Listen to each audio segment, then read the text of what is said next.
ડભોઈ તાલુકાના તીર્થક્ષેત્ર ચાણોદ ખાતે નર્મદા નદીમાં મગર દેખાતા જ શ્રદ્ધાળુઓમાં ભય સાથે કુતૂહલતા સર્જાઈ છે।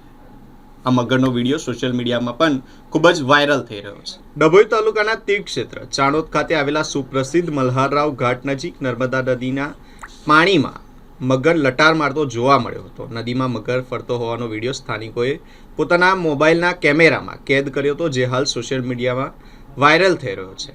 વાયરલ થયેલા વિડીયોમાં મગર નદી ઓળંગીને સામેના કિનારે જતો સ્પષ્ટપણે જોવા મળી રહ્યો છે। હાલમાં નર્મદા નદીમાં પાણીનો પ્રવાહ ઓછો હોવાથી મગર નીચાણવાળા વિસ્તારોમાં કિનારા તરફ આવી ગયો હોવાનું અનુમાન વ્યક્ત કરવામાં આવી રહ્યું છે। ચાણોદ વિસ્તારમાં નર્મદા નદીમાં મગર દેખાવાની ઘટનાઓ અવારનવાર બનતી રહે છે। જોકે હજી સુધી મગર દ્વારા માનવીય પર હુમલો કરવાની કોઈ પણ ઘટના સામે આવી નથી। તેમ છતાં નદી કિનારે જતા શ્રદ્ધાળુ અને સ્થાનિકોને સાવચેતી રાખવા માટે તંત્રએ ધ્યાન રાખવા અપીલ કરી છે।